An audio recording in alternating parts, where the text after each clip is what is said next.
Good morning, good afternoon, good evening to each and everyone, especially those at the other side of the world.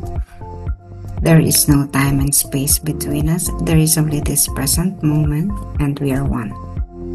Today, we'll reflect on the diary, entry number 1032 from the diary of Saint Faustina Kowalska. During Holy Mass, I saw the Lord Jesus nailed upon the cross amidst great torments. A soft moan issued from his heart. After some time, he said, I thirst. I thirst for the salvation of souls. Help me, my daughter, to save souls. Join your sufferings to my passion and offer them to the Heavenly Father for sinners. Sa pagdaraos ng banal na misa, nakita ko ang Panginoong Hesus na ipinako sa krus sa gitna ng matinding pagdurusa. Isang mahinang ungol ang nagmula sa kanyang puso. Pagkaraan ng ilang sandali, sinabi niya, Nauuhaw ako. Nauuhaw ako sa kaligtasan ng mga kaluluwa. Tulungan mo ako, aking anak, na iligtas ang mga kaluluwa. Ipagkaisa mo ang iyong mga pagdurusa sa aking pagpapakasakit at ialay ang mga ito sa Ama sa Langit para sa mga makasalanan. There are 4 points that Faustina mentioned in this diary entry. Matatandaan natin, yesterday was March, 1937, at ito ay panahon na ng Kwaresma. So doon sa misa, nakita ni Faustina ang nakapakong Jesus. Punong-puno ng pagpapakasakit. Jesus, and then suddenly, Faustina heard this voice in her soul. Siya ay nauuhaw para sa kaligtasan ng mga kaluluwa. Isa to doon sa 7 last words, diba? Ako'y nauuhaw.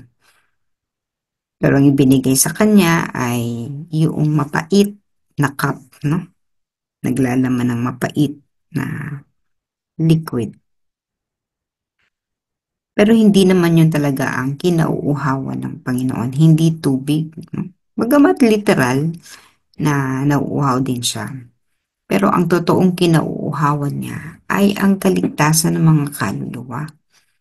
Dahil napakaraming kaluluwa ang nasasadlak sa maling daan.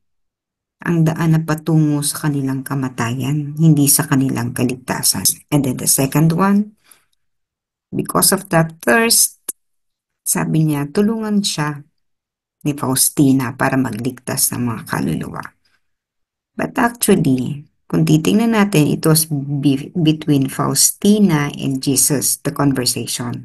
But we can also have that conversation between Jesus and us, or between Jesus and I. Tayong dalawa ni Jesus or kayong dalawa ni Jesus. And then, ganyan din ang sasabihin po sa inyo ni Jesus. Tulungan mo ako na magligtas ng kaluluwa. As Divine Mercy devotees, ito na yung isa sa ating dakilang tungkulin na hindi natin pwedeng ipagpaliban. That's why we are doing the 3 a.m. consistently. And part of our program is to pray for the souls. Not just for the healing of the souls, but for the dearly departed. So, dalawa yon, buhay at patay, ipinapanalangin natin sapagkat both this, the living and the dead, both need salvation. Pangatlo, join your sufferings to my passion. Kaya ito sinasabi ni Jesus, hindi para gumaan ang kanyang pasaning krus. Sinasabi nito ni Jesus sa atin, para yung ating paghihirap ay gumaan din. Sapagkat kapag ipinagkaisa natin ang ating paghihirap sa paghihirap niya, gumagaan ang ating pasanin. And at the same time, nakapagliligtas tayo ng kaluluwa. So we bear the pains, tinitiis natin ang sakit, kung ano man ang pinagdaraanan natin. But be happy Sapagkat kung consciously ipagkakaisa mo yung suffering mo na yan sa suffering ni Jesus, everything will be lighter. Kasi masaya ka eh. Naghihirap ka, pero masaya ka, no? Parang nanganganak ka, masakit, pero alam mo na yung pagpapakasakit mo na yun sa panganak, magiging maluwalhati. Kasi magluluwal ka ng anak. Diba? Ganyan ang pakiramdam ng bawat isang ina na nagluluwal ng anak. Pang-apat, ialay mo ito sa ating Ama para sa mga makasalanan. Yun yung formula ng pagliligtas ng kaluluwa on our part. No? The formula is follow Jesus. Pag sinundan natin si Jesus, meron tayong sufferings. But ang ating mga sufferings, ipagkaisa natin sa paghihirap ng ating Panginoong Hesus para maging mas magaan at para rin sa ikaliligtas ng mga kaluluwa. Pangatlo, ialay ito sa ating Panginoon, sa ating Diyos Ama. Hindi mo lang papasanin ng krus, no? Hindi mo lang ipagkakaisa itong mga sufferings mo kay Jesus. Iaalay mo rin ito sa ating Ama. Kaya mapapansin niyo sa 3 a.m., iniaalay natin yan, ating mga intentions, ating mga sufferings for Jesus to burn all of this. Isang mabangong alay ito para sa Panginoon. So, yun yung sa Diary 1032. Now, what is the relationship of Diary 1032 to the Feast of Jesus Nazareno? Padre Jesus Nazareno. Today is the national feast of Nuestro Padre Jesus Nazareno. Why a national feast? Because after a very long time, no? Kasi ilang taon na ang debosyon at nakita natin ang paglago ng debosyong ito. In fact, the devotion to the Black Nazarene in the Philippines is one of the most popular devotions in the country. No, ito yan. Yung Peña Francia. These are the most popular. Pero ito ay larawan ng ating Panginoong Hesus, the Divine Mercy. Pare-pareho yan si Jesus yan. Iba't iba lang ang presentasyon ng imahe dahil nagpe-present din ito ng iba't ibang panahon sa buhay ni Jesus. At sa buhay natin, meron din yang correspondence. No? Hindi lahat ng panahon ay nasa paghihirap tayo or suffering, pero kadalasan natin din yan. No? Pero at the end of all our sufferings, again, kung merong gloria, kaluwalhatian si Jesus, meron din tayong ganun. Meron din tayong resurrection because yun yung pangako sa atin. So after several years, centuries actually of this devotion na lumago, no? Imagine from across the country, talagang pumupunta yung ating mga kapatid sa Quiapo. Pero ngayon, devotees do not have to go to Quiapo anymore. Kasi napakahirap din, ano? In several parishes na ito ang ito ang isa sa debosyon ay ipinagdiriwang na ito yung kapistahan ito. So we can participate in the local activities. No, pareho rin ang grasya, no. Hindi parang ay doon tayo sa Quiapo kasi ano yung ganun. Pareho na po ang grasya niyan whether you celebrate the feast in your own parish or in Quiapo. So it is a national feast, and this 2025, this is the first year that it will be celebrated as a national feast because it has already been approved by the Vatican. Parang milestone yan sa devotion. Because today, hindi na lang yan sa Quiapo pinagdiriwang. At ang tema po ngayon, taong ito ay, sa Tagalog, mas mabuti ang pagsunod kaysa paghahandog sa mga umaasa kay Jesus. Sa Ingles, obedience is better than sacrifice for those who hope in Jesus. 3 key words, no? Una, obedience. Pangalawa, sacrifice. Pangatlo, hope. Madalas itong sinasabi ni Jesus kay Faustina, no? Yung mga ginagawa niyang mortification ni Faustina.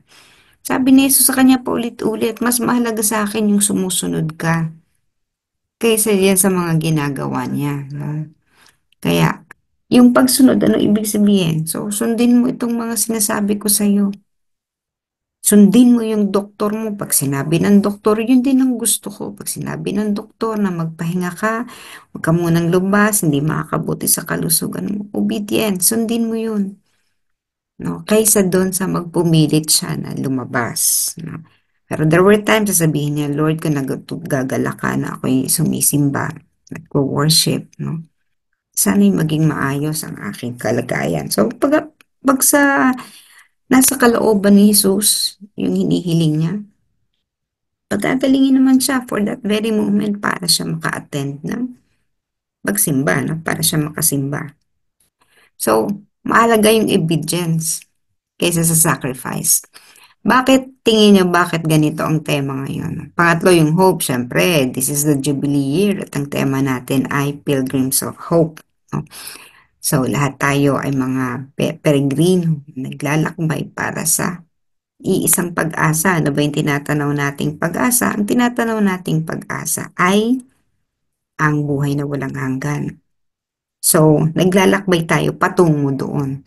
Ayun, anong relasyon uli ng obedience sa sacrifice? Kasi alam natin, ang debosyong ito sa Nazareno, medyo may konting, ano no, hindi naman siya violent, no? Pero talagang may physical contact, matinding physical contact na madalas ay humahantong sa sakitan, ano? Nasasaktan kasi babalyahin ka, no? Dahil sa sikip, hindi ka makakahinga, atakihin ka, hika o kung ano man, no?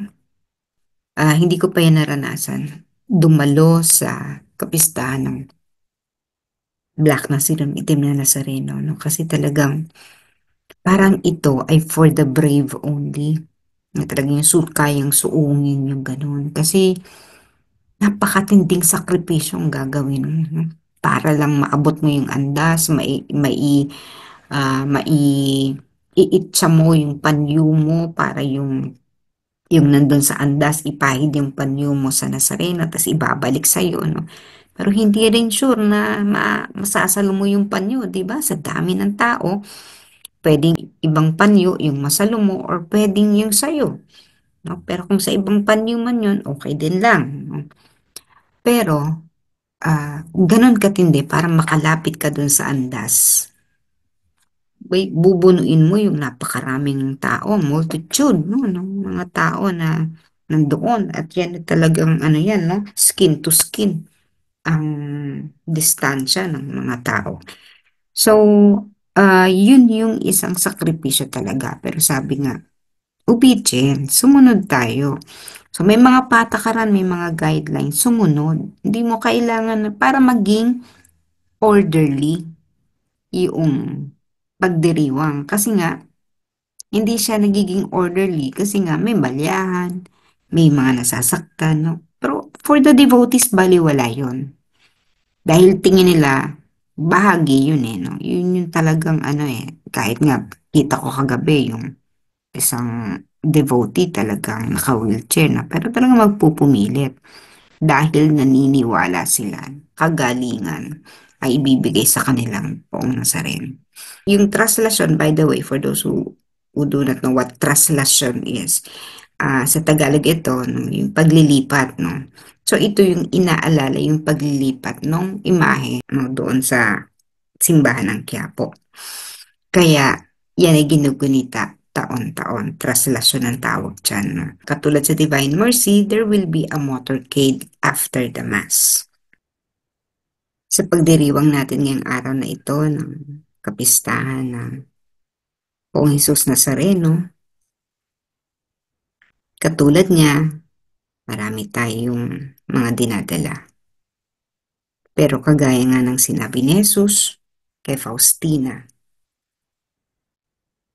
join your sufferings to my passion. Ipagkaisa mo ang iyong paghihirap sa aking pagpapakasakit. And in that way, no, gumagaan, gagaan ang iyong pakiramdam. Pangalawa, ialay sa Panginoon, sa ating Panginoong Diyos, to the Heavenly Father, ang mga sakripisyong ito, ang ating mga sufferings.